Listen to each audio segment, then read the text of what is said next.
Thank you.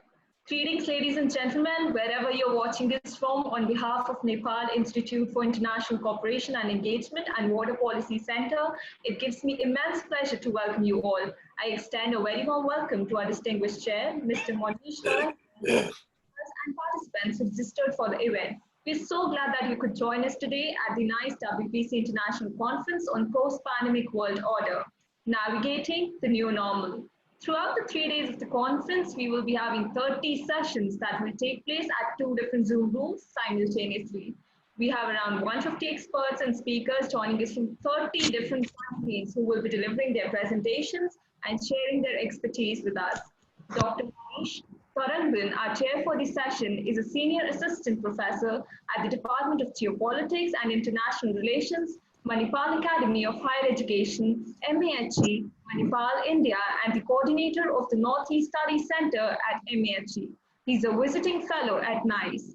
His research interests include great power politics in international relations, US foreign policy and grand strategy, US domestic politics, emerging geopolitics of the Indo-Pacific, etc.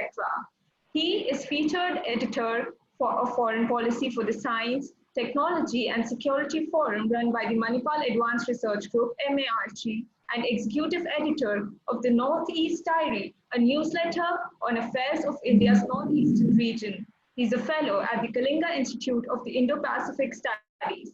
In addition to it, he has a number of publications to his credit and has been a regular contributor to a number of prominent strategic affair platforms, including the South Asian Voices and the Diplomat. Sir, it's a pleasure to have you here. Without any further ado, let me ask Dr. Monish to chair the session. Sir, the floor is all yours. Thank you. Thank you very much, Paki. And thank you for your generous introduction. Welcome to this session, to all the speakers. And we have a very illustrious list of speakers today in this session to discuss, two, as I see from the list, two very important reasons, because all of the countries that I find the speakers speaking on belong either to South Asia or the Southeast Asian region. And the interlocking security complexes of these two regions makes, a number of themes that are going to be discussed today, and the impact of the pandemic COVID-19 in the politics and economics of these countries, fairly pertinent to discuss. And all of the issues that I see cover a wide ground in terms of a number of varying issues in a number of countries spanning across these two regions, which impacts the larger geopolitics and the geoeconomics of the larger South Asian and Southeast Asian region, with certainly a larger regional and global implications. Without further ado, again, I will not spend too much time, trying to tell the audience what the speakers are going to speak. Our speakers are more than adept to do that. And I will also not spend too much time after each speaker trying to sum up again for the audience what the speakers have spoken.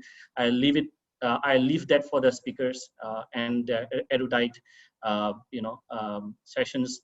And certain housekeeping rules before I start this session, which is that, as has been notified by NIICE, the maximum time permitted to each speaker will not be more than 15 minutes.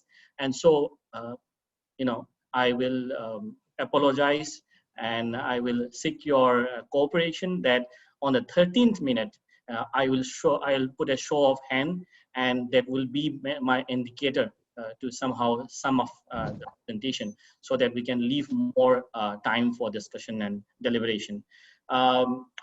The question and answers will come through the chat box, and everyone joining this session can put their questions on the chat box, which I will collect and deliberate at the end of the presentations. Without taking any more time, let me start with the first speaker of the session, Dr. Mohammad Najeeb Azizi, who is a senior fellow at the Afghanistan Information Services and Skills Organization. And he is speaking on a very, very imminent and pertinent theme that impacts the peace and security of the region, the peace process in Afghanistan, and its impact in South Asian region in the post-pandemic era. Dr. Azizi, the floor is yours.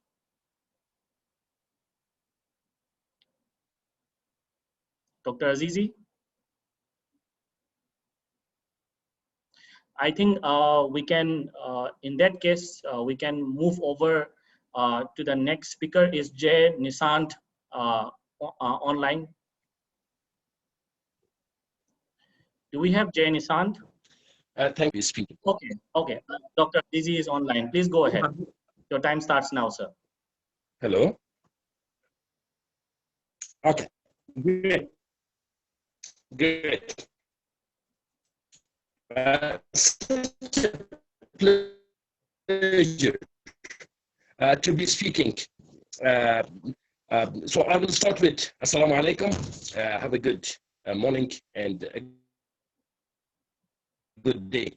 And I'll be speaking about the Afghan peace and its implications for South Asia and beyond the region.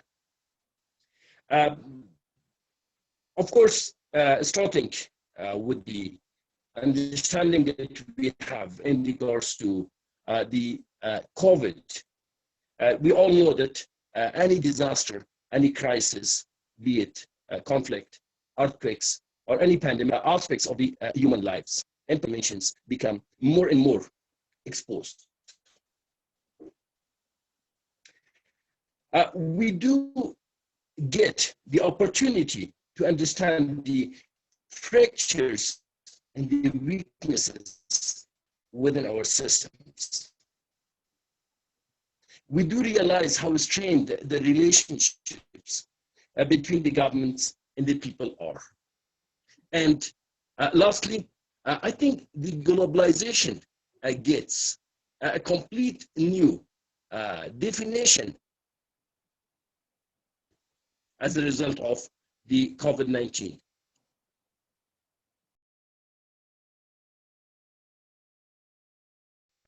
Now, be it the violence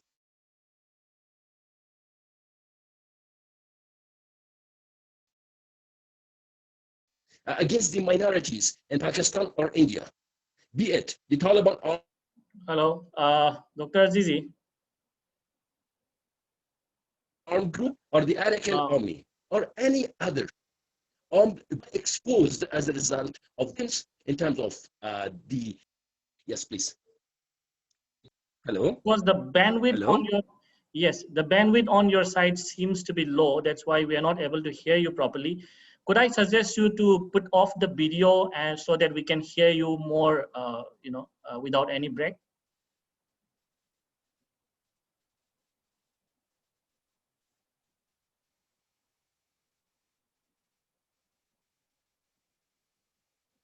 Hello. Hello. Is it any better by any chance? Yes, it is much better. Please go ahead.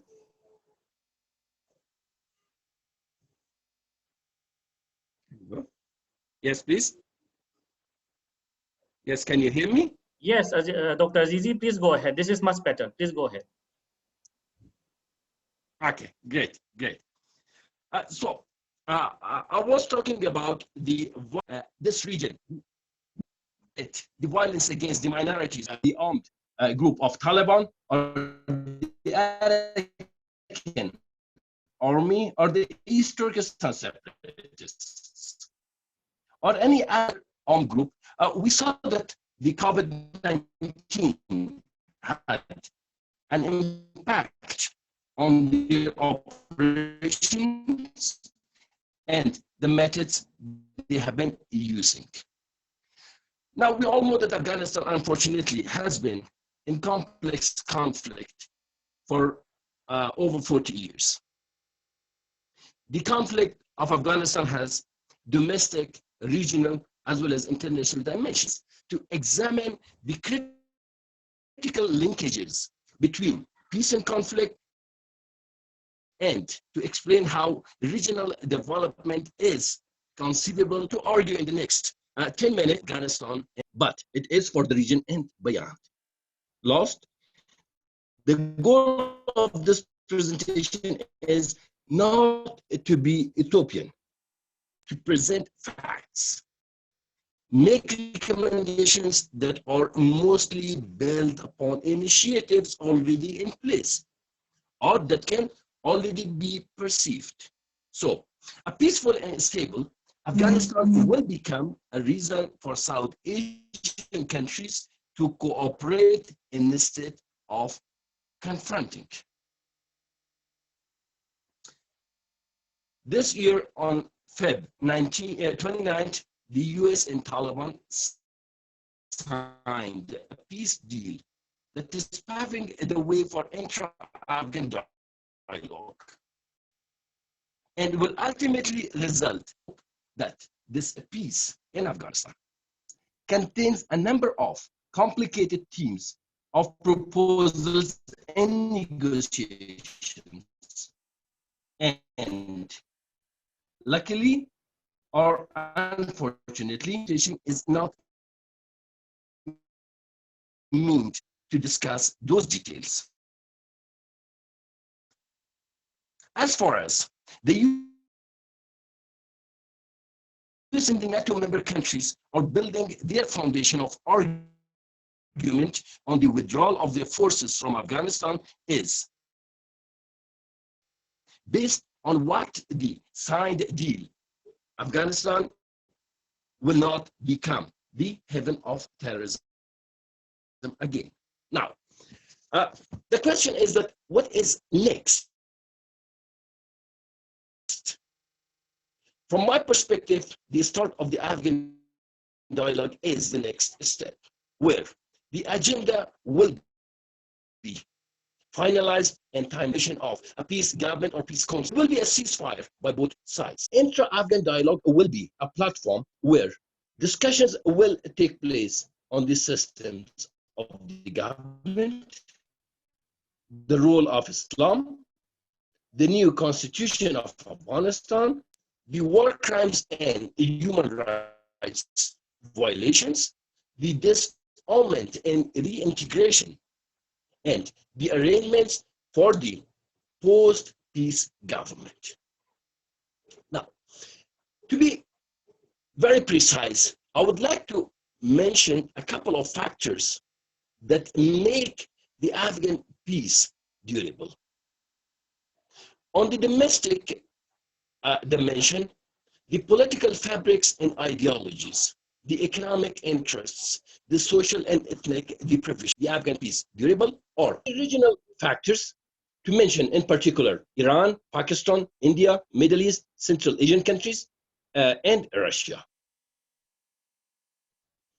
The factors include proxy wars, the rivalries, the economic interests, the hegemonies, the ideological preferences, terrorism as a tool of interest saving, and the economic corridors, including the Belt Road Initiative. Now, the regional factors seem very conflicting. However, I understand that at the macro level, they are manageable. The region is for a strong government with economic and political in Afghanistan, either because the fact that they see economic prosperity and the prosperity of Afghanistan.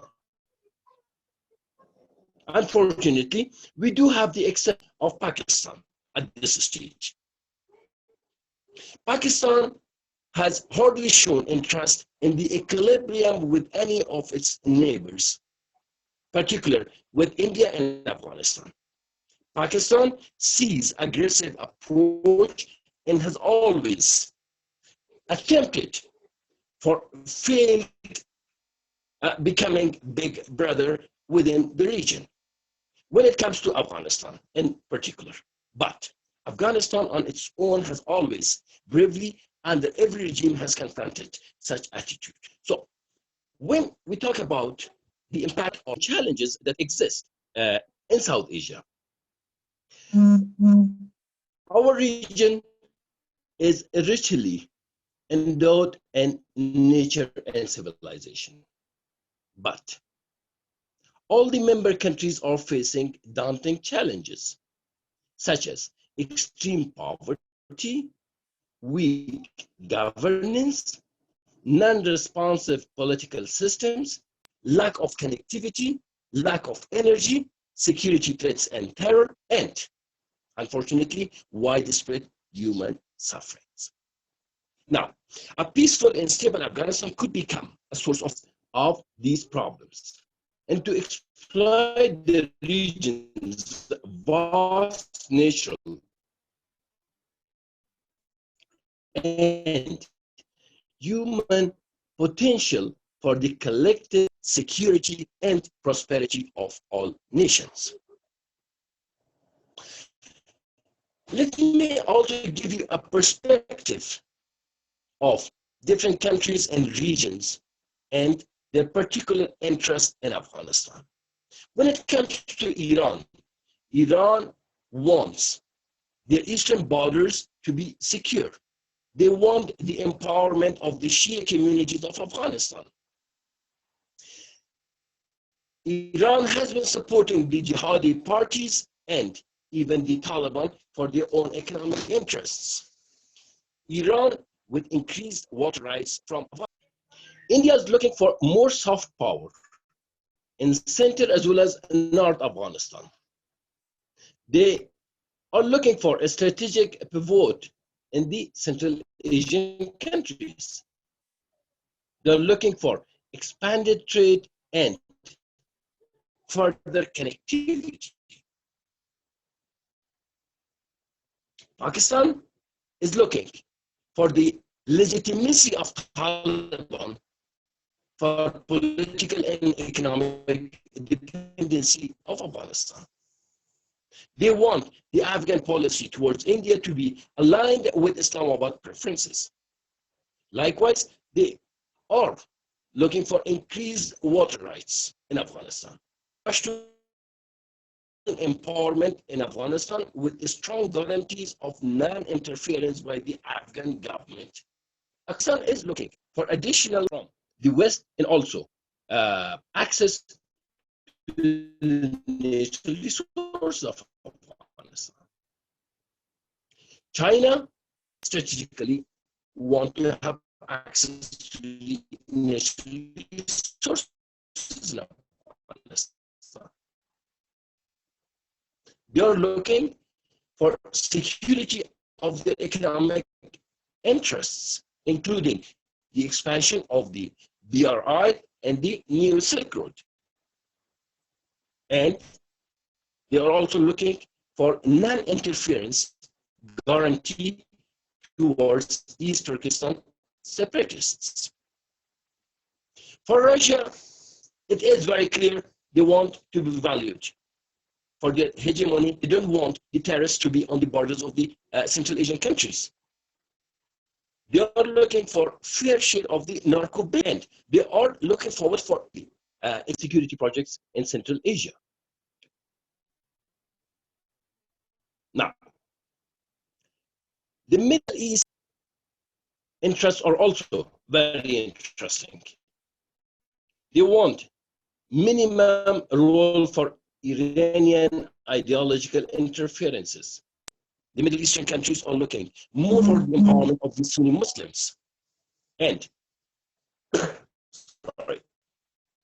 they want to keep away the Arab Islamists from their capitals. I'm sorry. For the Central Asian countries, I think they want to keep the terror factors away. Sorry.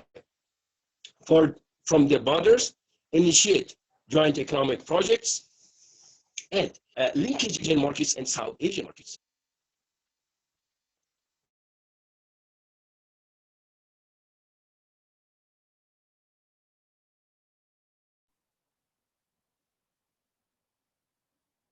Hello.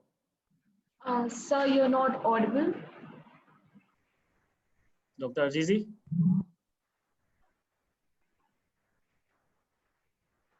Dr. Azizi, you are there? He's on mute. I'll ask him to unmute. Yes.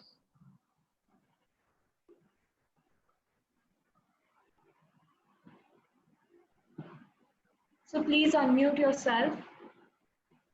You want, yeah. I'm here. Can you hear me again? Yes, sir. You're probably on. Dr. Azizi, you have 2 minutes. Hello. Yeah, you have 2 minutes. You have my voice? Yeah, I can hear you. I'm saying you have 2 more minutes to complete. Yeah. Great, great. So, okay, looking at the policy, will play a supportive role in the expansion of the new Chinese dream, in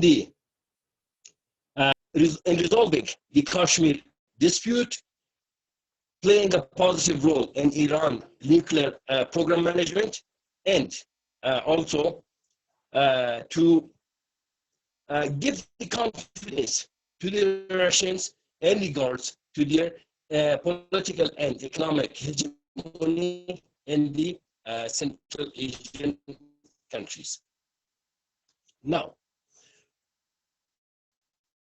all the countries that are having interest in the region and beyond region, be it China, Turkey, India, Iran, Pakistan, Central Asian countries, Bangladesh, Nepal, Sri Lanka, in the Afghan peace, be it the physical connectivity troops, or be it the digital towards gains and compensation for all the South and Central Asian states, even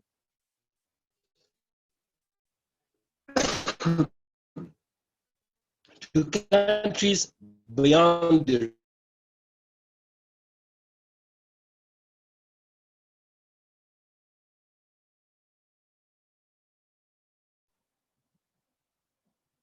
Dr. Azizi, you there? regrettably, the Afghan peace process fails, then annually the Afghan economy will be losing around $20 billion, and the region will be suffering with USD 150 to 200 billions annually. Thank you very much. That was it. Thank you. Thank you, Dr. Azizi, for giving us another look or additional look into a very complex Afghan peace process, which is dynamic and going on as we talk about it right now. We move over to the next presenter, Nishaant. Nishaant, Mr. Nishaant. Yeah, I'm here. Yeah, thank you very much.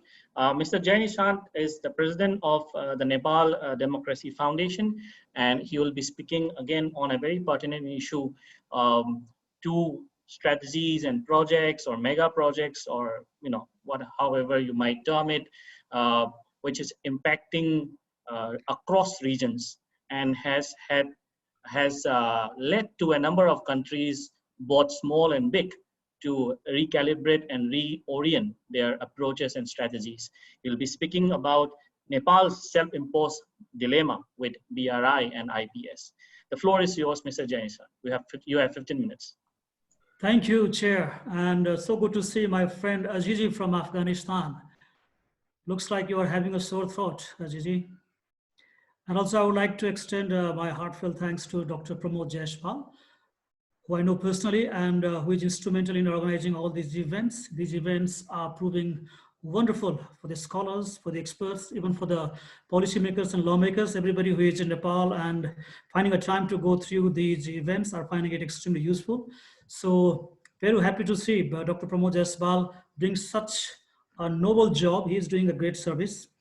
And I also extend my good afternoon, or rather good morning still, to all the participants over here. Can I have my slides over there? Or let me try it myself.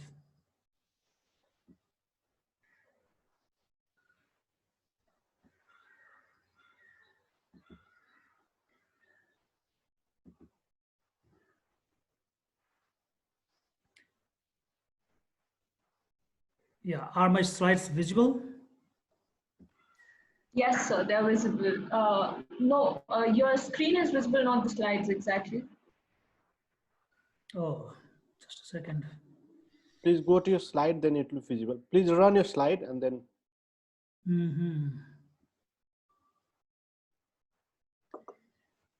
My slides are not visible. Okay, then I'll run it for you. Okay. Please do that from that end.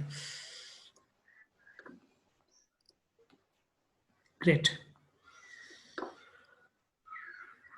Okay.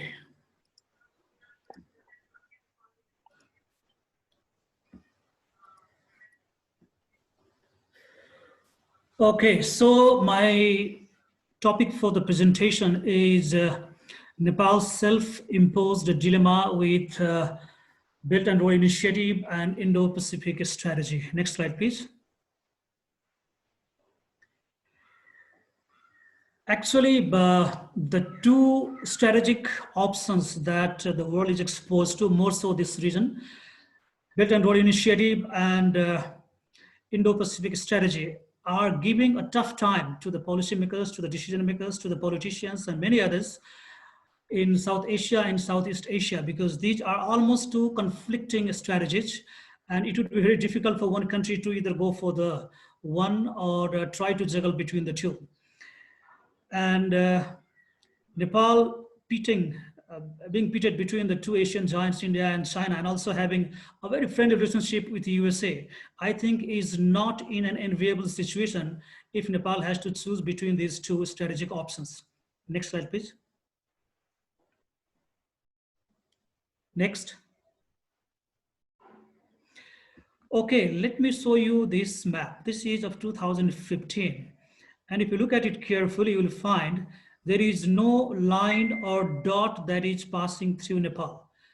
That says Nepal was not a part of any Silk Road routes, or Nepal was not even considered originally when this One Belt, One Road was conceived or projected.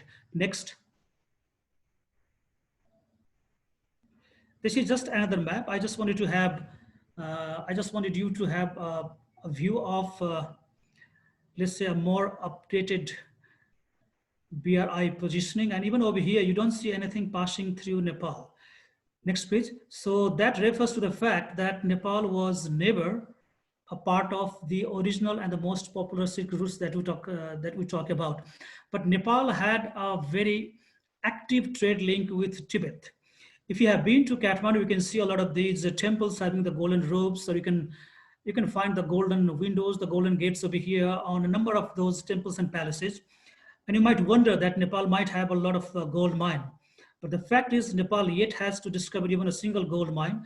All the gold that you see over here in Nepal has basically come from Tibet, because at one time Nepal was extremely thriving in terms of trade with Tibet. And there was this practice that Nepal used to mint the coins for Tibet, and the Tibetan coins used to be of gold and silver. But there is this very popular story that says that Chairman Mao had promised our then King Virendra in 1973, that he would like to build a rail rather, from Lhasa to Kathmandu. And as you can see, a lot of talk is going on about the Nepal-China railway network. Perhaps that is finding some inspiration from that original promise from Chairman Mao. And from the time 2013, when BRI was officially launched, Nepal has been making regular attendance to all the events taking place either in Beijing or anywhere else in the world. But everything hasn't been so hunky-dory in case of Nepal. Historically, as Nepal has been inclined to India, and also Nepal has been very actively involved with the US and EU relationship, there was a kind of attempt on behalf of India, USA, and EU to keep Nepal away from BRI.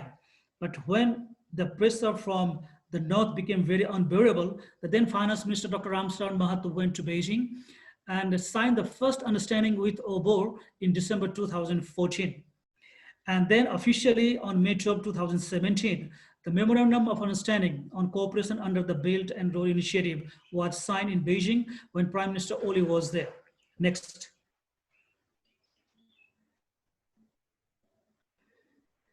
So Nepal was in a stage, or rather in a status of confusion, what to propose and what not to propose. So Nepal first drew about 35 possible projects, but after having some consultation with the Chinese side, it was brought down to number 9. And there were 3 roads, 2 hydroelectricity plants, 1 cross-border railway, 1 cross-border transmission line, and 1 technical institution. Currently, as this is inked between Nepal and China, the 2 countries are working with the theme of Trans-Himalayan Multi-Dimensional Connectivity Network, THMCN. This has several components. Primarily, the components are in the form of those economic corridors that run from north to south in Nepal. But there is one very important, powerful, very broadly talked and much hyped Nepal-China cross-border railways. At this stage, there is not much work done at the ground level, but all the terms that we have been hearing all over the world, like debt trap or crisis in balance of payment, or China's sphere of influence, or project of future Chinese dominance, are as widely talked in Nepal as they are talked anywhere in the world. Since these projects are going to be extremely expensive, there are 2 notions in Nepal. One is that Nepal should not be building anything on its own unless there is this 100% grant arrangement from China. But there is another school of thought that says that since these projects, if are done properly, can be even economically making good senses. So if there is a time for Nepal to make some invest, Nepal should be ready to make some invest. But the popular belief as of now in Nepal is that Nepal should not be making any investments, but if there is, let's say, 100% grant from China, Nepal should be happily accepting it. And earlier, India was as worried with Nepal signing into BRI as it has been with China-Pakistan Economic Corridor. And that's why India at one time offered Nepal a couple of very attractive projects, including one very tempting Raksol-Kathmandu railway network. But as of now, looks like India perhaps has reconciled with the facts that Nepal going into BRI is perhaps a new reality. Next. This is a map that you can see that there is an active road link, and also there is a railway network that has been built up to Lhasa and has come all the way up to Shigatse. Some survey is taking place. You can find some engineers on these very rough and high terrains in Trans-Himalayan regions. They are making some assessments, both in terms of topographical reading and also on the financial parameters. And hopefully there would be some concrete steps taken to connect Nepal with the railway network that comes from China and that already has come up to Shigatse. But that is one of the most difficult terrains in the world, and especially when the railway network would be entering into Nepal territory, is going to be extremely, extremely challenging. That means it's going to be extremely difficult to build, and also possibly it's going to be very difficult, very expensive. And also there is a plan that that has been proposed from the Chinese side that perhaps that red link would like to go to 2 very touristically important sites in Nepal, Pokhara and Lumbini. Next.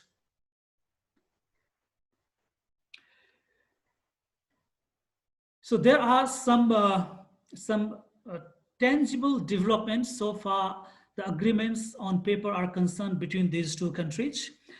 I would like to skip this slide, but what I want to say is this. Just look at the last bullet over here. Consecutively and during all the past prime ministers in Nepal, be it Sushil Koirala, or be it KP Oli, or be it Prachanda, or be it Sher Bahadur Deuba, Nepal has made some ground in terms of making some progress with its relationship with China, both politically and also towards the direction of Belt and Road Initiative. So this basically hints that there is a kind of consensus in Nepal's all political actors. They may come from different political parties, that perhaps BRI is something that Nepal should seriously be considering. Next. Now let me move on to Indo-Pacific strategy. In my presentation, I'm strictly limiting myself to make it more useful for the young scholars, as I have been told by the organizers. So I'm not talking anything very lofty, but like the nationalism issues of China, or let's say the great civilizational classes or something like that. I'm just trying to have this build up of BRI and IPS in Nepal. And I'm just trying to help you with some chronological events. So with IPS or Indo-Pacific strategy, Nepal has a kind of mixed opinion. Many believe the sole objective of IPS is to contain China. Some even go to an extent of saying that perhaps this is only to counter China's Belt and Road Initiative. But when we talk about Indo-Pacific strategy, there is not much concern as per IPS, but there is this particular project that has been proposed by MCC, Millennium Challenge Corporation, that is an US government's entity, and this is directly linked to Indo-Pacific strategy. And under this MCC, there is this 100% grant assistance of $500 million that is supposed to be spent in electrical and infrastructure projects in Nepal. So whenever Nepal talks about IPS, it normally makes a sense through MCC, as MCC is something that has created a lot of uproar in Nepal. A section of MCC, and how I want to put it like this. As at this stage, Nepal has the largest party in the form of Nepal Communist Party that commands a near 2/3 majority in the parliament. And there is a visible rift within this party among the leaders. One set of leaders that is led by Prime Minister Oli himself, he is very much in favor of MCC, but the other set of leaders that is led by the former Prime Minister Prachanda, there is a kind of conflicting opinion. If Prime Minister Oli says that MCC is good for Nepal, this should be accepted. The faction led by former Prime Minister Prachanda says that perhaps there has to be a reconsideration before MCC is accepted in Nepal. But the main opposition, Nepali Congress, is very much in support of MCC, because it was Nepali Congress's finance minister who originally signed the agreement with MCC. Many believe China could be behind the opposition to MCC, as Beijing strongly opposes the US Indo-Pacific strategy. But Chinese ambassador to Nepal has openly and clearly said that China welcomes any foreign economic assistance to Nepal, even if that is from MCC. Next.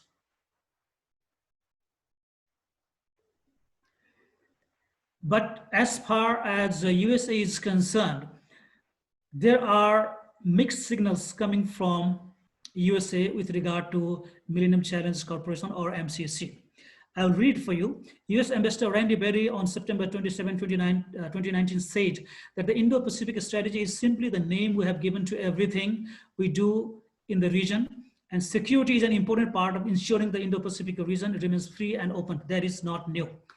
US Embassy, through a press release on January 17, 2020, it said very explicitly that there is no military component to the MCC. In fact, US law prohibits it. But on May 14, 2019, David J. Rance, acting Deputy Assistant Secretary of State for South Asia, said that the assistance package of $500 million earmarked by the US for Nepal is one of the most important initiatives as a part of the IPS. So the USA is giving two conflicting, but at the same time, mixed kind of signals that MCC doesn't directly connect to IPS, but the other version is that yes, anything and everything that happens in Nepal or in this region is of course a part of IPS. And Nepal's social media and public opinion are divided, and you can find a kind of social media war over here, and there are hundreds of videos uploaded, some in favor, but mostly against the projects that is supported by MCC. Next. But let me give you what exactly is happening on ground in Nepal. All of you might be knowing Nepal is a least developed country, and it wants to promote itself to a next layer, and that would be, let's say, by 2030. but Nepal ranks very poorly in most of the global economic indicators, including that one of the infrastructure. It ranks 119th out of 137. And even in terms of, let's say, availability of per capita electricity, or in terms of Nepal's fitness of doing businesses, human development. We have 30 minutes. How much? 30 minutes. 30 minutes? Hello? How much I'm left with? Sorry. Half a minute, 30 seconds. Oh, 30 seconds. Yeah. Okay, give me 2 minutes, okay, so that I can complete the next 2 slides. So there is this poor track record of Nepal's economic performances in global arena, and that's why people believe that whether it is IPS or BRI, Nepal should not be looking too much into politics. Rather, since they are of great economic assistances, it should be accepted. Next slide, please. Okay, so here are my final recommendations. As I said earlier, whether it is IPS or BRI, since they make a part of foreign policy of USA and China, even if you accept a single dollar from any of these 2 countries, it's going to be a part of their foreign policy. So Nepal should not be really worried whether it is a part of IPS or not, or whether it is a part of grand Chinese design or not. Since the money is coming to Nepal, it should be accepted. China's policy towards Nepal always has been very balanced and non-interfering. China has always been very sensitive that Nepal is connected much closer to India for its political, historical, cultural, familial, and many other regions. So every time in the past, there was an opportunity when China could have conflicted with India over Nepal. China didn't do that. But in recent time, particularly in past couple of years, and especially from the time in Nepal, when there is this Nepal Communist Party led government, looks like there is a shift in China's policy towards Nepal. And also Nepal also has been very, very respectful to both its neighbors. But the present government of NCP is slightly moving closer to China and disturbing the status quo. And that might pose a challenge in future. What I want to say at the end is this. This proposal of MCC that consists of $500 million, and this is 100% grant with no strings attached, and this is going to help with Nepal with a very important transmission and network. I think be it any project of BRI or of MCC, if they make a sense to Nepal in terms of economic calculations, Nepal should be accepting it. At this stage, when Nepal is ranked as one of the bottom 10 to 15 countries, Nepal should not be worrying too much what is there in the original document, either of the US foreign policy or of the Chinese foreign policy. If these are substantial, sizable, tangible, really useful, practically and pragmatically beneficial for Nepal, Nepal should be accepting, provided it is coming through BRI or through IPS. But the first and foremost condition is that those projects should make economic senses. Thank you. Thank you, Mr. Nishaant, for giving us a perspective into the varying opinions and the very idea of creating political consensus inside Nepal, and fairly presenting a paper that I think should clearly clarify as putting Nepal first, in the Indo-Pacific and BRI, and not any other country. Thank you, Mr. Nishaant. We go to the next speaker, Dr. Dhananjay Tripathi. Dhananjay. Yes. Yeah, thank you. So he's a senior assistant professor at the Department of International Relations at South Asian University, and a very good friend from my days in GNU. And he'll be speaking on post-COVID South Asia and possibilities for South Asian integration. On the 13th minute, Dhananjay, I'll be showing hand. That means you have 2 minutes. The floor is yours. Thank you. Thank you, Monish. First of all, let me thanks NIICE and Pramod for giving me this opportunity to be part of this, what he calls as Kumbh of international relation discussion. So many speakers, I really agree with Pramod that it is kind of a kumbh for IR scholars, at least from this region. So, and I hope that he will keep on organizing such events in future as well. Now, today I'm going to talk about South Asia, how the post-COVID South Asia, what are the prospects of regionalism in South Asia. Before getting into this topic, let me flag a couple of points that are very important when we discuss about South Asian regionalism. One very important point is that it is one of the most divided region as far as the politics and economy is concerned. Culturally, we are very united. We know the food habits of each other. We know social, cultural aspects of each other, but politically and economically, we are very divided. So can this COVID-19, which is being seen as one of the emergencies for the international community, how South Asia is going to deal with it? Are we going to go for regionalism, or are we going to stand divided as we were in the past? So that is the important question. With this, I will flag another very important point, that the international economy is going to decline, and this is IMF estimate by 3%. South Asian economy over last 2 decades were highly integrated with global order, not regionally, but at an international level. And that is also going to decline because international economy is going to decline. So that is going to affect the South Asian economies as well. Third point, which is very important, a number of South Asian economies, including India, is highly dependent on remittance. So with this COVID thing coming up, and all the national economies, the different national economies of the world are going to face some sort of economic crisis. They are already in economic crisis, and the workers are coming from these countries back to their home, particularly in South Asia. This remittance is going to decline. So there are a couple of points. One, that the South Asian countries have to invest more in the social sector. Number two, your international trade, the export that we were doing, is going to decline. Number three, your remittance is going to decline. So what is the way out? With these points, flagging these points, I will come to the main topic now. So I will call South Asia as a region of contradictions. And why it is a region of contradiction? Because if you look at South Asia, in the last, as I already said, that in the last couple of decades, we have seen the economic growth really doing well, but it has not translated into economic development. And by economic development, I mean the overall development of the society. So we are very close to sub-Saharan Africa as far as the global hunger index is concerned. We are just very close, except for Sri Lanka. All other South Asian countries are out of top 100 ranking in Human Development Index.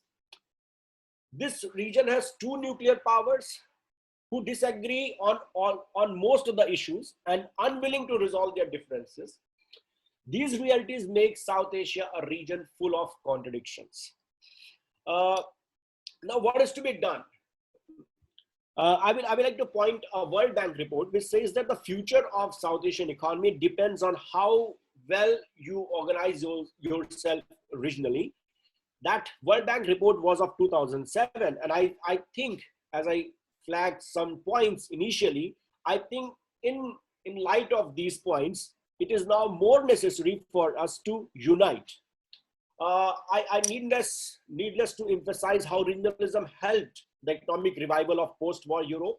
Even Southeast Asia is an example to show that regional integration positively contributed to the development of the region. There are several merits of regionalism, but it is a voluntary process. Let's not get into that. It's a voluntary process. It cannot be thrusted from the top, although could be pushed from below. Regionalism theoretically stands for sharing and pooling of sovereignty. And the South Asia, which is a post-colonial region, is very sensitive on the idea of sovereignty and politically stand for non-interference into domestic affairs. Such a position on sovereignty by South Asian countries reflect their general anxiety of developing countries. The point here is that things have changed in the region over the last couple of decades. South Asian countries link themselves with the global economies, open their market, and move far away from the old days of protectionism. Despite this openness, regional mistrust continues, and in some cases, it has grown over the years. One of the things that I would like to point out here is that whenever we talk of South Asian regionalism, you cannot avoid the India question. And that is my next point I'm going to focus. So what is the role of India? Due to geographic size, demographic, economic power, and strategic depth, India is perceived by many as regional hegemon. But any such analysis requires critical engagement. Let us objectively evaluate India's role in South Asian integration. New Delhi initially ignored the region. The biggest architect of the post-independent foreign policy of India, the Prime Minister Jawaharlal Nehru, was internationalist. He had a very different approach for the region and favored Asian regionalism.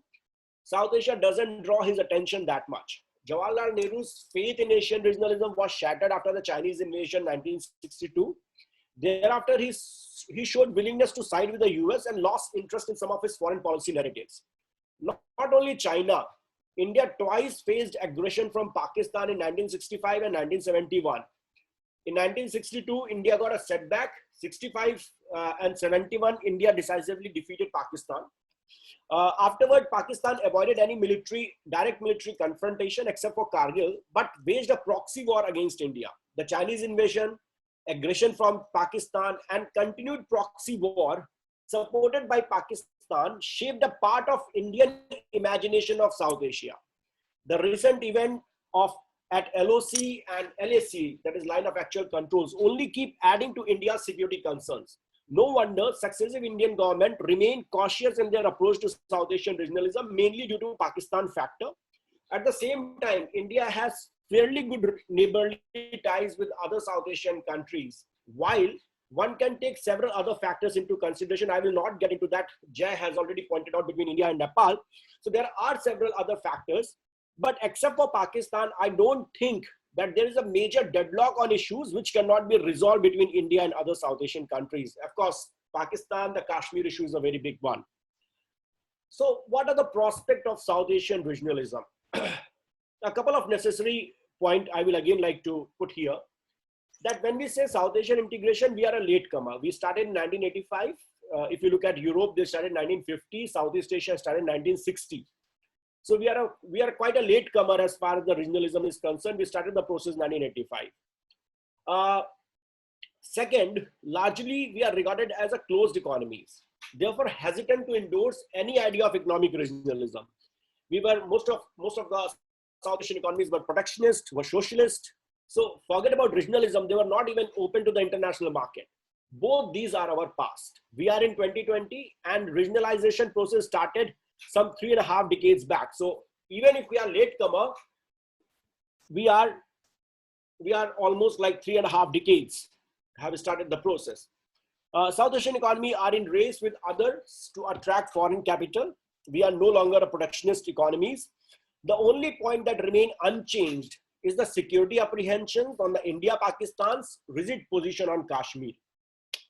I will not get into the Kashmir issue because many experts have given a number of solutions which these two countries have never accepted.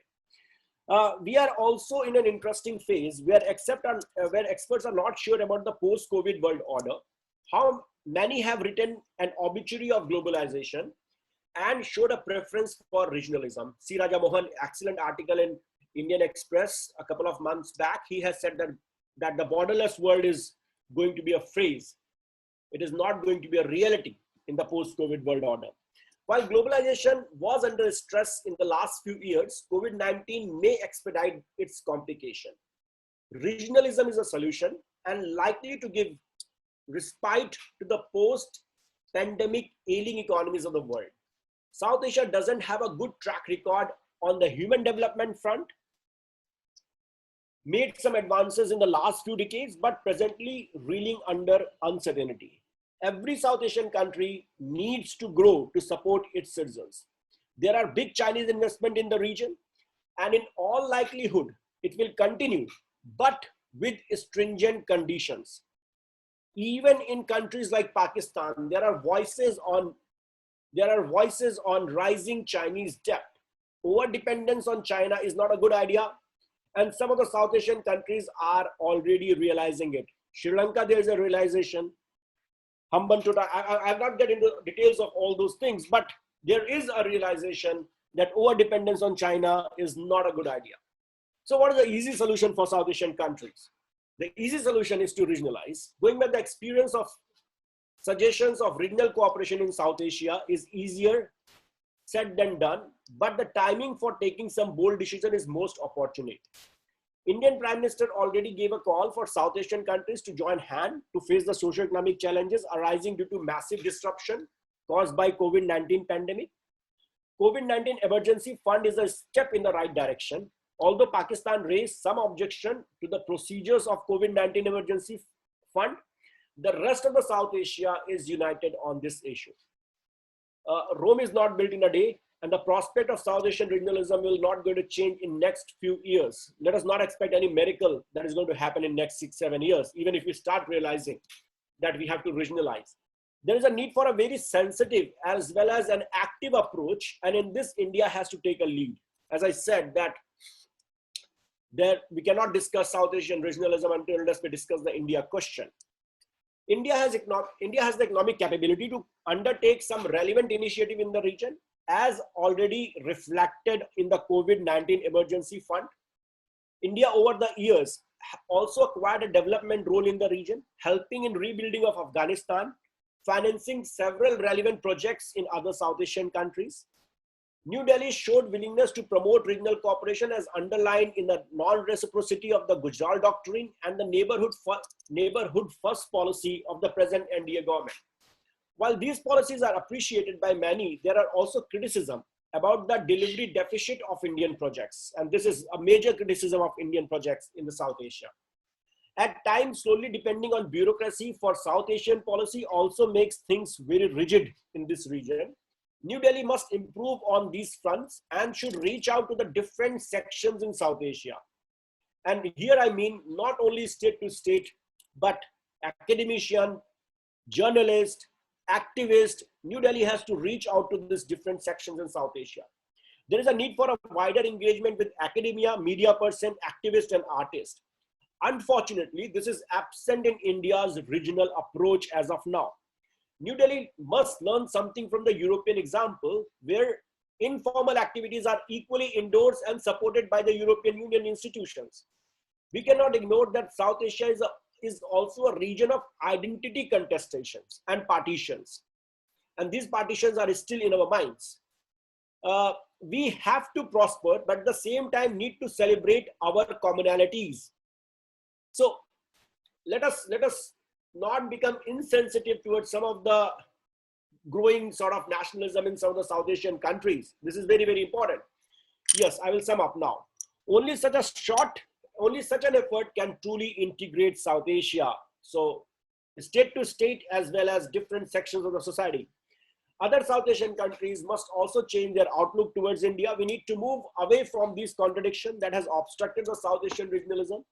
Time and again, international agencies, World Bank, I refer to World Bank, IMF has also said this again, time and again.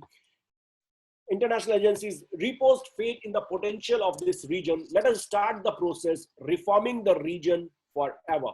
And this is the right time. I already said it. COVID-19, I initially flagged what are the challenges that are going to be. We are a region of challenges. More challenges are going to come up for us. The way out is regionalism. Thank you. Thank you very much, Dhananjay. You have clearly touched upon, point of reference, which is a perennial sort of discussion in South Asian foreign policy deliberations and IR, discourse. Given your excellent work on border studies, probably the question and answer session, I'll come back on that. Next, in the line of speakers, and last but not the least, we have Dr. Yasmin Sattar, who is a faculty of political science at the Prince of Songkla University in Thailand. And she is going to also speak on a very, very pertinent issue, which perhaps is not as regularly discussed as it could be. And Thailand, I think, despite the stereotypes of tourism destination and all those things, is a country with its own complexity and dynamics of politics, given the change of guard at the palace and the kind of political orientation and the school children's protest that has been doing the social media rounds. So without further ado, I welcome Dr. Sattar. The floor is yours, ma'am. And as always, I'll show a hand at 13 minutes. Right? Thank you. Thank you very much. Okay, thank you very much. Actually, I have some slides as well. Would you mind to share? If not, it's fine as well, because I have some picture and some graph to see, for all of you to see. Paki, can we handle this? Sure, sir. Ma'am, can you mail me the slides? I mailed last night already. Okay, so Pramod sir, are you here? So if there's just give me a minute, I'll get back. Sure. Okay, I'll just talk during this time to wait for the slide. Actually, I have seen the schedule, and most of the cases are basically in South Asians as a region, which of course I am familiar with, because since I'm also one of a JNU alum, and when I have done my master. But anyway, and speaking of regional politics, focusing in Southeast Asia is quite different. And to understand as a region, to understand each country may need. But one of the things that seems to be quite familiar in this region, I would say that we could see kind of or likely to be authoritarian way, I would say kind of that, to handle with the COVID-19 during this pandemic. However, my presentations will be much specific in the country which I have come from, and I have been working here. I would say that Thailand could be one of the case study in terms of the impact of COVID-19 toward domestic politics quite well. So may I bring you to the much smaller picture, and I hope like experience here could be another jigsaw to fulfill the large picture of the impact of the COVID-19 as in a pandemic world. You have a slide? If not, it's fine. I've been trying to contact sir, but sure. It's not taking the, yeah. Okay, so it's fine. I'll get back to you. Okay, so my my main discussions here today will be based on two questions. The first thing is what is happening in Thailand amidst the spreading of the COVID-19, and what are the challenges for Thai politics in post-pandemic era. I would say that we are now amidst the COVID-19, but Thailand, if we see the statistic, we are not have that much of infected case of COVID-19 in Thailand. We have the case in March and April, and during the mid of May, the cases has nearly become zero. But yesterday we find a one new case. So just that. So I would say that the curve of spreading of the COVID-19 in Thailand right now is not that much high, but we can settle on that. The question is, what is the policy that Thailand has been using during COVID-19 and make the number of infected people that's become drop out? Of course, I would say that it will have like two of the factors that bring about this dropout number. Okay, slide has been come out. So yeah, maybe I will show you the third slide, please. Yes. Okay, if you see this third slide, you can see that right now the case is slow. It's dropped out. It's not that much high. And the next slide, please. And this one as well, the curve. You can see the curve is highest in the March and April, but right now it's not that much. And the next slide. Next slide, please. Okay, and the next slide, we can see that the death tolls of the people who have been affected is not that much high as well in Thailand. And the next one, please. Next one, please. Okay, and this one, we could say that actually, if we compare to other countries in the world, Thailand is ranking at 121st, and like from like around like nearly 200 countries in the world. So I would say it is not much. I will focus, next slide please, on the policy that Thailand has been used during the COVID-19.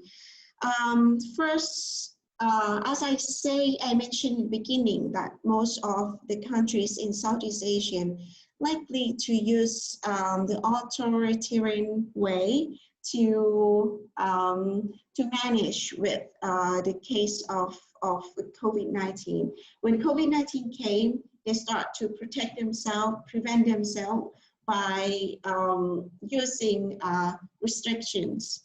First, we have an international travel restriction, medical supply regulations with restrict to limited for buying surgical masks and hand sanitizers as well. We have a lockdown, curfew, and provincial travel ban, which all of this is under what we call emergency decree. Yeah, we have emergency decree during COVID-19, which is not like, this should not be like that, okay? And we have to accept another thing that apart from the policy that the government has been doing, the health center, the public healthcare system of Thailand is helped very much in terms of dropping out the rates of COVID-19. So the rate of new cases gradually dropped throughout April, and by mid-May, the public has cooperated relatively well with health advisories, and the country's robust public health infrastructures has been created as a contributing factor to its relatively successful response, I would say like that. But it seems to be don't have any problem. We have not much of the people who have been affected, but why it's what in which dimension that it affect to the politics in Thailand. So next slide, please. We as a Thailand, we just have the election in the beginning of 2019. Before COVID-19 has came several months, but the COVID-19 came and made the instability of the current government become much explicit, I would say like that. Lots of criticisms toward the current government has been emerged during the COVID-19, I would say. Because of what? Because though there was the election in 2019, it's one known as partly free and not fair one, and made the state-backed civil military partly won, and made the 2014 coup and 2014 to 2019 Janata leader Prayut Chan-o-cha become the prime minister again. Right now we have a prime minister who was elected, but he was ex-leader of the coup and ex-leader of the Janata. So we can say that the government has been supported by the military, And we can see that the case of the corruption has been seen and discussed, especially through online platform during the COVID-19 very much.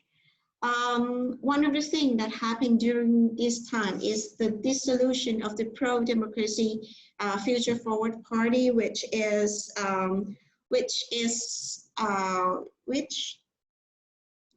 most of the young voters has selected this party. So the problem is when this party has been dissolute, the young generations and the young people start to question more and more towards their own government.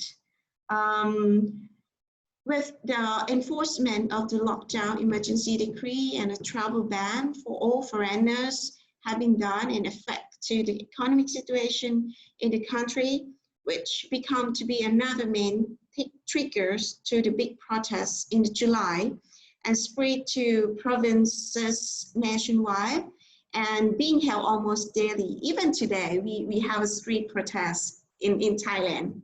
We have a day by day. Apart from that, it's interesting to see that the Twitter and the Facebook groups were used for mobilize issues regarding to the questions on government in various aspects, like in the case of enforced disappearance that has been happened during the COVID-19 as well. The next slide, please. Even within the COVID-19 with the masks and another one, it's not this one yet. Okay. Even with the COVID-19, with the masks and social distancing and even the emergency decree, the street protests has been spreading across the countries like now. I would say that it's the first time after 2014's coup that can see this much large number of people who come out to the street and try to talk and to say something that they want. It's transformed to like a two-polar from red shirt and yellow shirt before the coup to anti-government led by youth movement. Also, we have like kind of a support of the current government side who come out to the street as well, but it's not that much. Mainly it will be young people and a youth movement who come out to the street, and not even in street, but in the school and in the university as well, that they try to show some of the sign to say that they want a better future for themselves. The protest has changed its form. Like it's not just like a 40 days come to a mob or 1 month or like an all long day in the mob, but it's kind of a series of protests. It's kind of flash mob that come together just a few hours and then just spreading and have it again and again. So it's kind of that. But one of the thing is that there is 3 demands that were given to the government from all around the countries. First is to the resignation of the cabinet and dissolution of the parliament. The second is stop threatening legal action to people who think differently from the government, and the drafting of new constitutions. And interestingly, that apart from like trying to say something to the government to be resigned, but the other issues have been brought up to discuss during the protests as well, like the abolition rights, authoritarianism in Thai schools, education reform, labor rights, military reforms, human rights, and even monarchy reforms, which is very, like in the past several years, we cannot think about that before. It's kind of a taboo in Thai, but it's come to the discussions openly and publicly in Thai society. So it's quite interesting that there are a lot of issues that once we haven't think about that. We think that it is our culture and our values in the society, but we start to think about that And it starts with the young generations who try to question of these problems in the Thai society.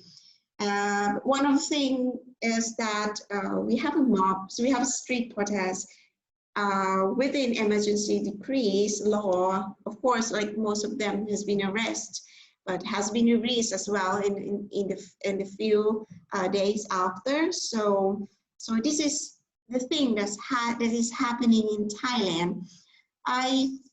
Maybe next slide, please. I try to come up with some remarks that I have seen with this political movement that have been happened during the COVID-19. I would say that it's quite interesting to see that COVID pandemic is one of the tastes for a basic structure and stability of each country. I will not say that as a region, but as a country itself also is one of the big tests, either like a politics, economics, or other governing functions. COVID-19 is just a push factor that make the unstable structures that has been already happened in each of the country to be disrupted and even destroyed. New normal life of people, I think they should come together with the support of governments, especially in terms of economic and healthcare supports. Otherwise, it could bring to the question of who is govern us, and can there be a real leader of us, and what roles that the governors or the leaders should do in the crisis time as a COVID-19. So I would say I maybe sum up in this thing. Thank you very much. Thank you, Dr. Khop Kun Krap. Thank you for opening a new window. As I said, it's not as highly highlighted as it should be. So without further ado, again, I just want to check before I begin the Q&A session that all our 4 speakers can be audible, can be seen online. Dr. Azizi, you are there? Dr. Azizi? Okay, while Dr. Azizi comes back online, I will, what I will do is I will try to paraphrase some of the questions that have come through the chat box and probably start by putting, let's say, 2 questions to each of the speakers. And once I am done with the putting the questions to all the speakers, then I can come back and then allow some minutes for the speakers to respond to the questions. As I've said, I'm paraphrasing some of the questions that have come through the chat box. So since Dr. Azizi is not here, I'll put him last and probably start with Mr. Nishaant. Given the kind of wide area of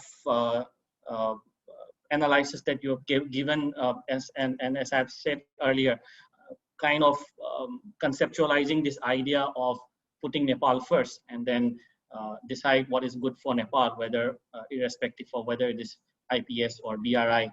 The first question that many people are asking to you is that if I put it this way, there's a lot of literature in IR about smaller countries which are materially less powerful, finding it profitable for themselves to hedge and balance between greater powers. And in this case, I think a lot of questions have been put on particularly China and India, and also including the United States. So the question could be that why it is beneficial and it's prudent and, let's say, realist for smaller countries to do so.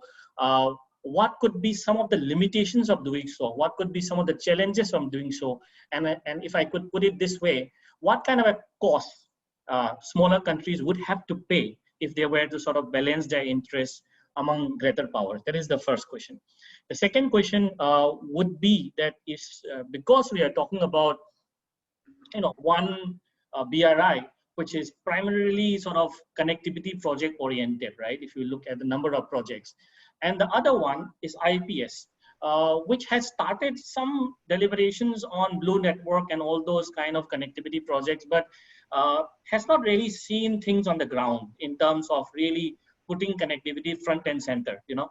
Much of the debate still happens on freedom of navigation operations in the Western Pacific and all those kind of things, and great power politics of US-China rivalry.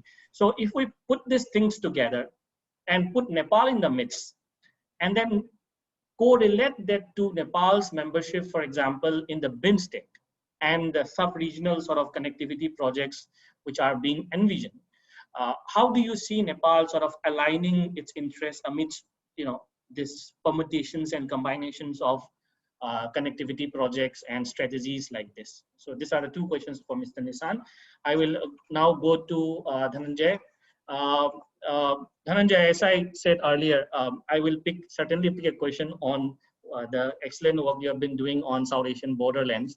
But let me start with something that you mentioned during your presentation, which was the politics of identity contestations, and you tried to sort of correlate European identity politics and South Asian identity politics. So my question to that is, how do we correlate the challenges that we see in South Asia in terms of, let's say, the Westphalian national boundaries that were constructed in the post decolonization sort of a period?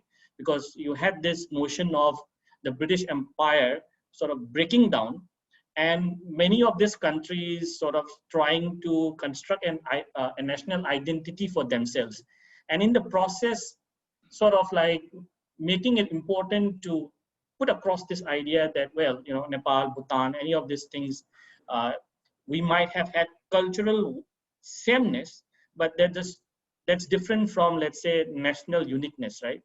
So how do we see this playing out, and what kind of a challenge does this pose on South Asian integration that we are talking about? The other thing is, because we were talking about COVID to a large extent, which many are seeing as kind of opening a window of opportunity despite the kind of hardships that it has brought otherwise. And you see that despite the emergency COVID fund and all those things, it did not take even 1 month, for example, for Nepal and India to start a new chapter on Kalapani and Lipuli Lake, right?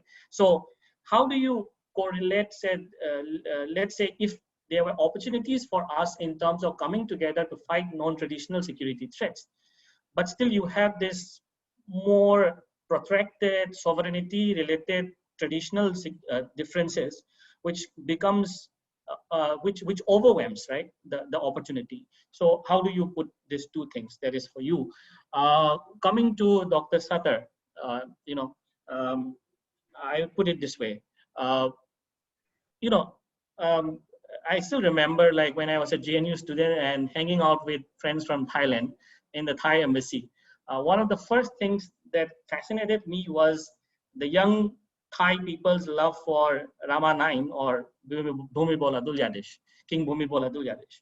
So we always used to hypothesize that you have so much love for Bhumibol, King Bhumibol, that what will happen after him? And that used to be a debate over chai and samosa in JNU also, like what happens after Bhumibol. So what I have seen in Thailand, and correct me if I'm wrong, the red shirt, yellow shirt fight, and the coming and the end of the Shinawatra family sort of a thing, and what all we have seen, how much do you see this change of guard at the palace impacting politics and economics in Thailand, and what do you see as the future? You have dealt a little bit on that, but I would still, and also I would tie that up with the fact that you come from a university, Songkla, in southern Thailand.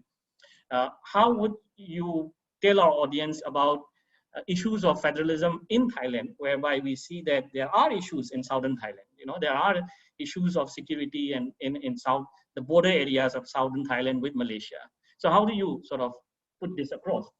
And maybe the second question, I would put it across as a foreign policy thing and tie up with many of the presenters, because they have been presenting about BRI and IPS and all those things, that Thailand is the center for one of the largest land exercises for the US, which is Gold Cobra. And Thailand has been seen in that way. But given the kind of push and pull which is happening in other parts of ASEAN countries also, how do you see Thailand in the midst of BRI and this Indo-Pacific strategy debate? How would you locate Thailand within that? Do we have Dr. Azizi yet, or we can go ahead with? Okay, we'll go ahead with the responses from the speakers. Mr. Nishaant can go first, sir. Thank you, Mr. Chair. Let me just say a few words in terms of Nepal's geopolitical and its strategical importance. I think Nepal's strategical importance comes from a couple of factors. First, though a small country, but it is very strategically located between the two very important and nuclearly powered countries, India and China. Second, Nepal is just next to Tibet. So that also makes its importance high, at least for the Americans and for the Europeans. But third and most important, that may not be, I think, might have been felt as of now. Nepal's parliament is commanded by a near 2/3 majority by the communist parties, or you can say Communist Party. And when I say Communist Party, they are real Communist parties, because one of them hasn't been, it's not been too long that they were hardcore Maoist insurgents. So their idea of a totalitarian regime is not gone away, though Nepal has a democratic constitution. So it's just a near 2/3 majority. I fear the day that when there will be a 2/3 majority and then they can play around with the constitution, they might try to go for some misadventures, and that might slide Nepal towards, let's say, some kind of totalitarian regime. So I think because of these three regions, I think there should be enough interest for Nepal, being close to Tibet, being between India and China, and at the verge of maybe sliding towards a totalitarian regime. Having said that, I think Nepal is not in an enviable situation when it comes to decide its foreign policy. On one side, you have the largest democracy, India. On the other hand, you have China, that is a capitalist system, but with Chinese characteristics. So it's going to be a tough tug of war between these two countries that Nepal would find very difficult to balance. And let's not forget, America is very actively present in Nepal since last several decades. But I'm not as worried about these situations as much I'm worried about the present characteristics of Nepal's government. As I said, it's a Nepal Communist Party-led government, and it's very rapidly and very aggressively and very swiftly moving towards China. That means whatever has been the status quo that has been maintained by Nepal until now, I think that will be challenged. And then it's going to be very difficult for Nepal either to remain neutral or to side to one or the other countries. So I think Nepal is in this very difficult situation whereby the things are going to be very challenging. At the same time, I just said that what can be the cost? I think the cost can be enormous if Nepal doesn't play its card very smartly. But I would still like to reiterate, Nepal has maintained its sovereignty and its integrity over the past 2 centuries. Nepal was never a part of any of the colonies. So that goes in saying that if Nepal can play its card well as it has done in past couple of centuries, Nepal still can do very well for itself. But one wrong move, I think Nepal can move towards something that I would not like to imagine at this stage. So yes, there can be a huge cost if Nepal doesn't play its card very smartly. Secondly, how Nepal should be managing and should be benefiting from the other regional associations like BIMSTEC and few others. Often when I take my classes of international relations and international businesses, what I say is just by subscribing to a gym, you don't build your biceps and triceps and your abs. You have to go to a gym, spend some time over there, do some sweating, only then you can build your muscles. So Nepal has been a part of these different regional or global or international associations or these subnational bodies, be it SARC or be it BMSTEC or be it WTO or many others. But unfortunately, Nepal hasn't been able to benefit much from them. For an example, in past about 15 years, Nepal's share of industrial sector into its GDP has gone down from 16 to about 6%. So had Nepal been really smart and thinking smartly to benefit from these regional and international organizations, then I think Nepal should have done much better. So I think the challenge is there in terms of Nepal's own policies and how the existing policies are implemented. So as of now, I would have to say Nepal hasn't really been benefited by being a member of any of these regional or global associations. Rather, Nepal has driven itself towards becoming a completely remittance dependent country. And as I was hearing it from Yasmin, when your economy is very dependent on remittance, and also I think Dhananjay was trying to indicate it, then you run a very high risk. And in COVID, it's been felt very strongly in Nepal because many of these Nepalese workers who are abroad have stopped sending remittances, and also many of them either have flown to Nepal or trying to fly back to Nepal. So that's going to put Nepal's economy under an extra stress. So yes, Nepal has been a member of these different regional and global associations, but Nepal unfortunately hasn't been able to benefit much from them. And I don't see anything changing drastically in near future. Thank you, Jay, for your no holds barred responses and a very clear enunciation of your, opinion and views.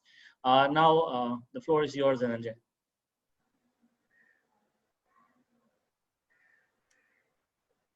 Dhananjay, please unmute. Sorry. Yeah. Thank you. I think both the questions are related.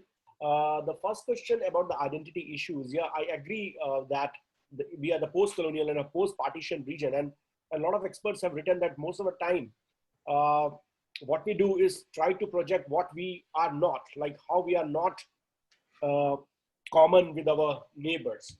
So that is one of the problems, most prominently between India and Pakistan. But of late, we have seen that this question or this issue is emerging up between different South Asian countries as how we are not close to each other.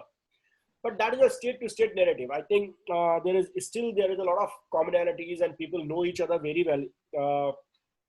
I have experiences of teaching to the Pakistani students and meeting a number of Pakistanis outside the country, and you don't find that narrative that much. So that is one point at the cultural level.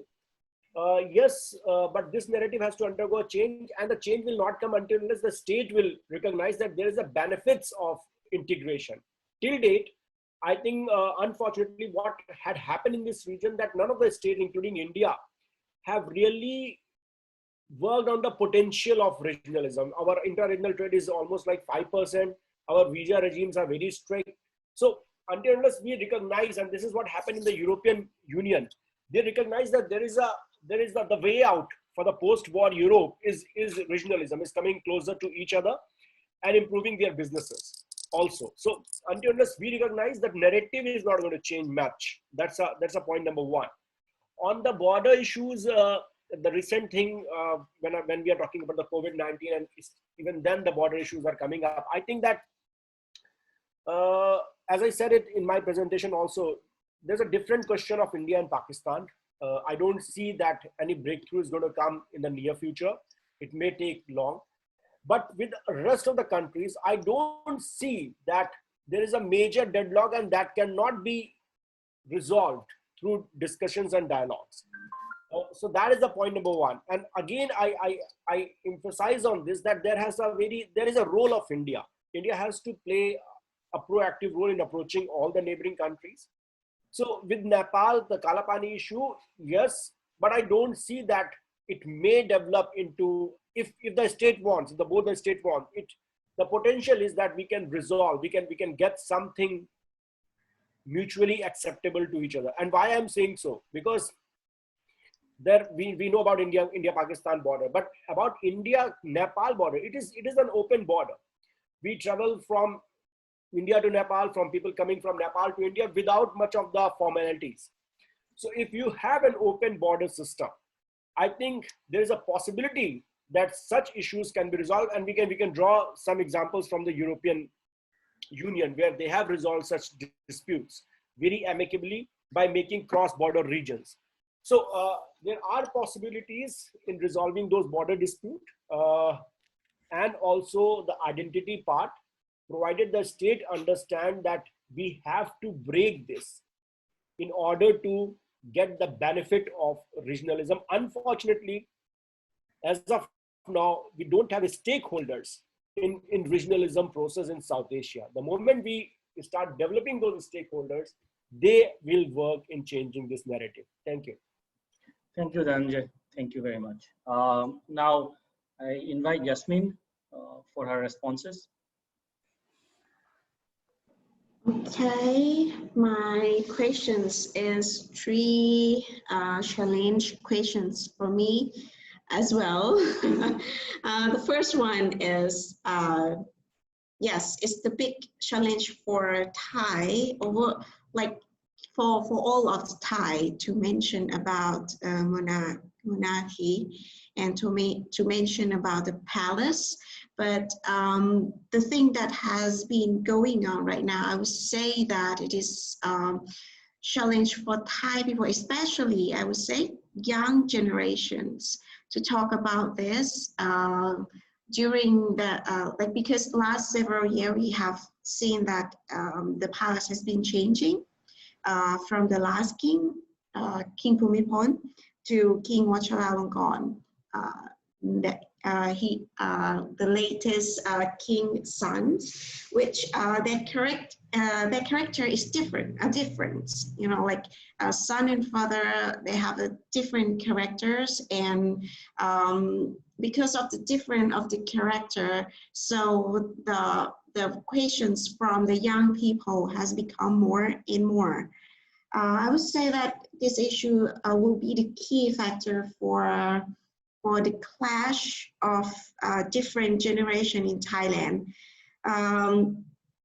because we can refuse that there are a large number of people, which is older generations, still love and feel that they should not have any reform of the monarchy or the palace.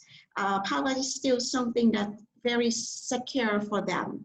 You know, like it cannot be touched. It cannot be something that, it cannot be critiques, or it cannot be something that we should reform them. But young generations and some group of young generation think differently. They think that they need a reform for the monarchy, especially on the legal acceptance to allow for the criticism for monarchy. Like they used to like bring the example of the British or the Japan monarchy. Like they have a monarchy, but they allow for people to critiques or to show their ideas, or to be much more transparent or something like that. That is the questions of a young generation and one group of young generation. But one group of young generation also still like they grow up with the family that feel that, oh, the monarchy is something that cannot touch. They will feel like, oh, I don't want to go with you with this. For the first, I may support like the movement to go on, like for a dissolution of the government, or like a change of the constitutions or something like that. But when it comes to this thing, there is still something questioned in Thai society as a whole, that in which line that we will do with this issues. It's still like discussed, and we still have a challenge for working on this issue. So I would say like this for the first questions. For the second one, as mentions about the federalism of the case of Deep South, right? Yes, I come from the deep south of Thailand, and the deep south is one of the key challenges in terms of security for Thailand, because we have the conflict between government and armed group who think different from the government. That some of them they want to have their own land, or some of them they fight to have like because of the injustice that they have been facing in the past. So people here is I can say it's different from Thai people as overall. You can see like our look, our religion, our culture, even language, we are different from Thai as a whole. Like most of people here speak Malay. Most of people here is Muslim or are Muslim. So, but most of the Thai people are Buddhist, and we have like our own kind of lifestyle and our own like kind of a historical stories, which may be like different from the main Thailand in Bangkok. So with this different, some kind of clashing that is happening for all along the history. And also there is kind of legal misuse and enforce injusticely with the people in the regions, and make people feel like they want to resist and to the government, and with the and government try to deal with this issue through the military base way to deal with the issues. So it makes the situations become cannot be solved, and cannot see that what will be finished for the conflict that has been going on for many decades. Federalism, I think, is something that has been come up, but is likely to be calling for decentralizations much more, and like give people in the regions to determine what we want to be. So this is the thing that most of the young generation, I would say, try to call that all of the regions in Thailand, which have a unique culture and unique style and way of life, they should have a right to self-determinations, that what the future we want to be, through like a referendum or through kind of things. This is not the thing that young generation they want to propose. They don't feel like they want to go and fight and have support the armed group like before. I think this is quite interesting, that they don't support the armed groups, but they try to find like in a democratic way that in which way that we will have more rights to govern or to determine that what the people in the Deep South really want to be. So the federalism is kind of something that is one form of the suggestions, but I think it's still quite hard to go into that way, because like in terms of federalism, it will not be just in the Deep South, but all of the countries should think in the same way. So it's still hard, but let's see that what the people in the region will think in the future. It is important. That is what I'm thinking. And for the last thing, of course, I agree that Thailand is still have very close relations in terms of security with the US. We can say that even like during the COVID-19, among like international travel like restriction, the corporate growth training is still going on, and that's make all like Thai society still questions about this as well, that even the US, as we know that USA is the highest infected, there is the highest number of infected people of the COVID-19, but as a Thai, we restrict many of the tourists to come to Thailand. We close the country, but we accept this corporate growth training still happening during this COVID-19. So I would say that it's quite interesting that how Thai government perceive, especially during a military one, perceive that the corporate growth training with the US is still more important than their own policy on restrictions at the border. So yeah, I would say something like that. Thank you very much. Thank you, Yasmin. Thank you. You know, I have no doubt in saying that after listening to such a wide area of issues and all these experts and speakers delving into each of their issues that cross connects, you know, issues in South and Southeast Asia, I stand much more enlightened than I was probably 1.5 hours before. And I think all my you know, audiences will agree with that. And I thank all the speakers. For the formal vote of thanks, I pass over the floor to Paki.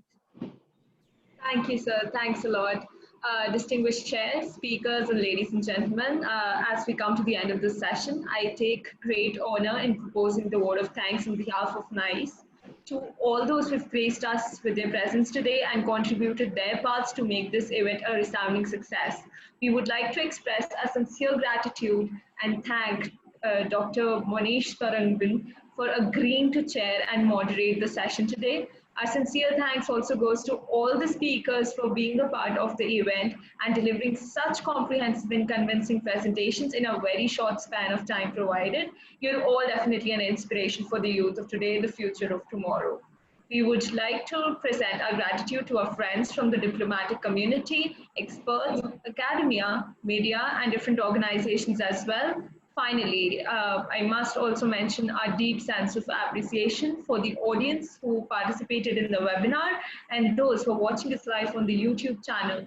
Thank you for your valuable time and attention and for making the session productive with your questions. We're truly honored to have had you all with us this afternoon and hope to stay connected in future as well. It's been a pleasure hosting you people. Also, do join us for the next session. Thank you so much. Thank you.